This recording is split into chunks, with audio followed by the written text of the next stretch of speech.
अस्सलाम वालेकुम स्टूडेंट्स। आज से पहले जो हमने टॉपिक पढ़ा था उसमें डिस्कस किया था function defining, declaration and calling. आज हम इसी के एग्जांपल को आगे लेके चलेंगे, इसको मजीद एलैबोरेट करेंगे, लेकिन इसके साथ एक छोटा सा टॉपिक और डिस्कस करेंगे। और वो टॉपिक कौन सा है? It's about the formal and actual parameters.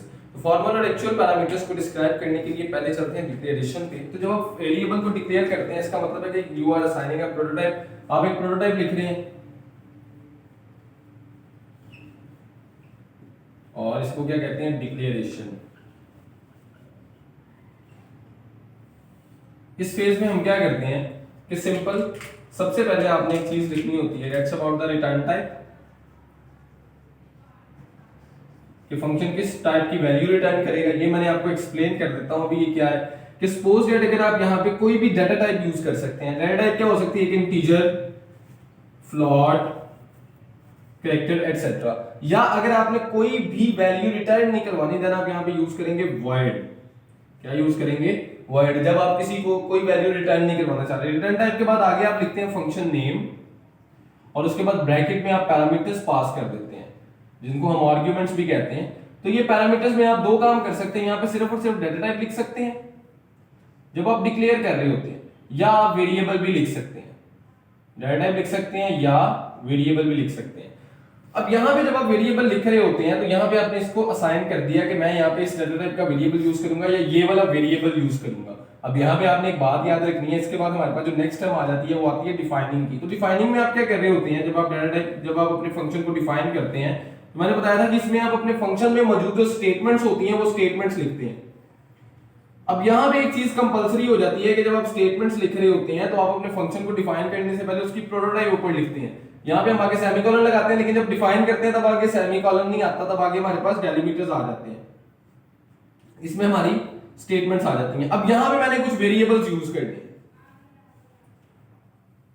उन वेरिएबल्स को क्या कहते हैं? वो कौन से वेरिएबल्स हैं? Formal variables.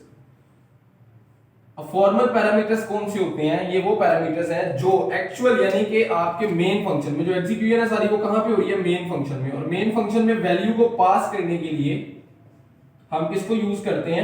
फॉर्मल पैरामीटर्स को। मेन फंक्शन में वैल्यू पासिंग के लिए हम किसको यूज करते हैं? फॉर्मल पैरामीटर को यूज करते हैं। अब यहां पे आपने ये बात याद रखनी है कि फंक्शन कॉलिंग पे बात आ जाती है, क्योंकि जो एग्जीक्यूशन है वो मेन में हो रही है। और कब हो रही है? जिस फंक्शन को आपने डिफाइन किया, जब आप उसको कॉल करते हैं तब एग्जीक्यूशन स्टार्ट होती है।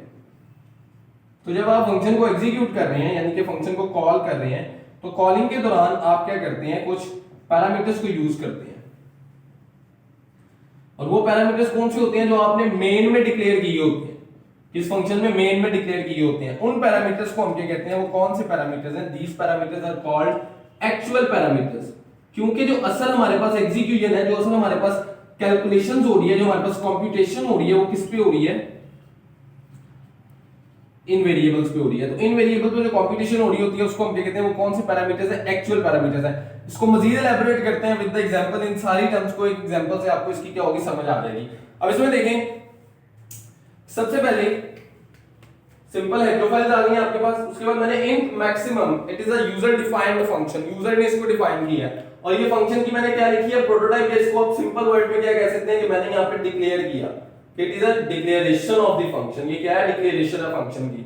यहां पे आगे मैंने मेन में आ जाता हूं। मेन में आगे इंट ए बी और सी, तीन वेरिएबल मैंने लिए, ए बी और सी। अब ये कौन से वेरिएबल्स हैं? याद रखेंगे आप कि ये एक्चुअल पैरामीटर्स हैं। कौन से पैरामीटर्स है बेटा? एक्चुअल पैरामीटर्स है। अब एक्चुअल पैरामीटर्स मैंने पास करवा दिए, तीन वेरिएबल्स है मेरे पास। कौन कौन से? ए बी और सी। लेट्स सपोज यहां पे इसको ड्राई रन करते हैं, जहां पे मजीद एग्जीक्यूशन जो एग्जीक्यूशन से आपको समझ आ जाएगी। इसको ड्राई रन करें तो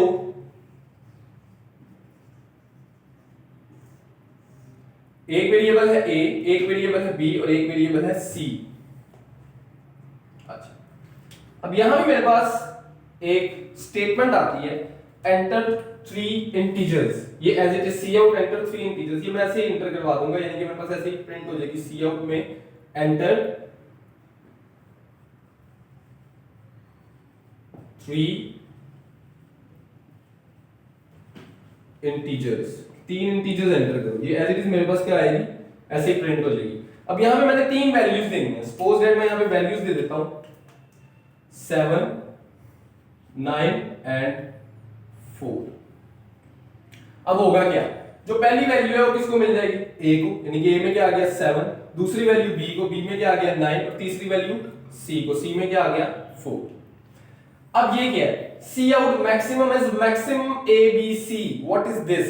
अब देखें बेटा, एक बार हमने याद रखनी है, यहां पे मैं लिखता जाता हूं साथ साथ, यहां पे थोड़ी सी जगह है, यहां पे लिख देते हैं कि जब आप फंक्शन को कॉल कर रहे हैं,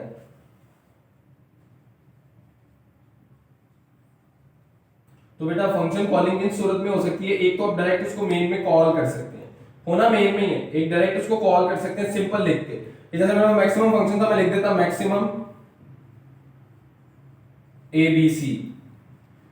एक तो ये सूरत हाल है जहां पे आपको वैल्यू रिटर्न होगी, जहां पे आपकी वैल्यू वापस आएगी। दूसरी सूरत हाल क्या है कि आप उसको फॉर्मुलेशन में यूज कर सकते हैं, कंप्यूटेशन में यूज कर सकते हैं, किसी भी कंप्यूटेशन में यूज किया जा सकता है। तीसरा क्या है कि आप उसको डायरेक्ट आउटपुट में यूज कर सकते हैं, किसमें यूज कर सकते हैं, डायरेक्ट आउटपुट में यूज कर सकते हैं। अब मैंने यहाँ पे क्या किया, इसको डायरेक्ट आउटपुट में यूज हुआ है, ये आप देखेंगे तो क्या हुआ है, डायरेक्ट आउटपुट में यूज हुआ है, यानी कि मैंने सी आउट में इसको कॉल कर दिया। अब ये क्या है, this is called function calling, ये क्या हो रही है, फंक्शन कॉल हो रहा है। अब यहां से कॉलिंग में मैंने जो कॉन्सेप्ट दिया था वो क्या था कि जैसे ही आप फंक्शन को कॉल करेंगे, जो आपके मेन में कंट्रोल है वो सीधा मूव होगा और कहां पे जाएगा, मेन पे आ जाएगा। यहां से फंक्शन सॉरी जिस फंक्शन में आपने कॉल किया उस फंक्शन पे चला जाएगा, यानी कि यहां से आपका कंट्रोल स्विच हुआ और सीधा कहां पे आ गया, जिस फंक्शन को आप कॉल कर रहे हैं उस फंक्शन पे। आप किस फंक्शन को कॉल कर रहे हैं, इस फंक्शन को, इस फंक्शन पे आपका क्या आ गया, इस टाइम कंट्रोल आ गया। अब यहां पे तीन वेरिएबल्स हैं, ये जो तीन वेरिएबल्स हैं ये आपने अपने डिफाइंड फंक्शन में डिक्लेयर किए हुए हैं। तो इन तीन वेरिएबल्स को क्या कहते हैं, कौन से हैं, फॉर्मल वेरिएबल्स, फॉर्मल पैरामीटर्स। अब होगा क्या, ये असल में वैल्यू पास करवाएंगे, वैल्यू पास करवाएंगे, कॉरेस्पॉन्डिंग वैल्यूज यूज होगी। एक बात आपने और याद रखनी है, जितने number of actual formal parameters होते हैं उतने ही variable number of actual parameters होने चाहिए, यानी कि जितने आप फॉर्मल में यूज कर फॉर्मल पैरामीटर्स यूज करें उतने ही आपने एक्चुअल पैरामीटर्स भी यूज करने हैं। अगर यहां पे 3 है तो वहां पे भी 3 होंगे, अगर यहां पे 4 है वहां पे भी 4 होंगे, यहां पे आपने 3 यूज किए वहां पे आपने 4 यूज किया, आपके पास क्या आ जाएगा, एक एरर आ जाएगा कि आपके पास फोर्थ वेरिएबल की वैल्यू क्या है। और वैसे भी फंक्शन को आपने जिसको यूज करना है उसके अकॉर्डिंग आपने चलना होता है। अब यहां पे देखें, पहला वेरिएबल ये था, यहां पे पहला वेरिएबल क्या था, a, तो x को अल्टीमेटली किसकी वैल्यू मिलेगी, a की। तो यहां पे ये क्लियर हो गया कि हमारे पास एक वेरिएबल है x, एक है y और एक है z, कॉरेस्पॉन्डिंग वैल्यूज।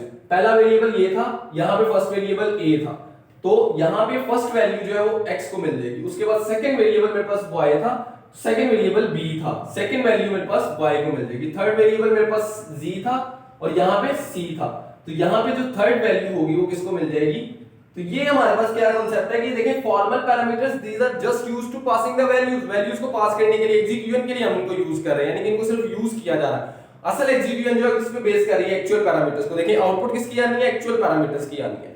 अब यहां पे वो कह रहा है कि एक वेरिएबल है मैक्स, मैक्स एक वेरिएबल था, उसने उसको इनिशियलाइज करवा दिया x से, और x में क्या वैल्यू पड़ी है 7, यानी कि इसमें मैक्स में क्या वैल्यू पड़ी है 7। यहां पे आके मैक्स में क्या वैल्यू आ गई 7, वो कह रहा है y is greater than max, y में क्या वैल्यू पड़ी है 9, तो कंडीशन चेक कर रहा है कि 9 इज ग्रेटर देन 7। कंडीशन क्या है हमारे पास, ट्रू है, कंडीशन क्या है, ट्रू है। अब कंडीशन ट्रू है तो जाहिर सी बात है सिंपल इफ यूज हो रहा है, सिंपल इफ के बाद एक ही स्टेटमेंट पड़ी हुई है, उसकी बॉडी एक ही स्टेटमेंट है, तो वो क्या करेगा, उसको एग्जीक्यूट करेगा। अगर कंडीशन फॉल्स हो जाएगी तो वो आगे चला जाएगा, उसको स्किप कर देगा। लेकिन यहां पे कंडीशन क्या है, ट्रू है, तो क्या करेगा कि मैक्स में y की वैल्यू को स्टोर करवा देगा। नाउ मैक्स में क्या आ गया, y की वैल्यू, और y की वैल्यू क्या थी 9।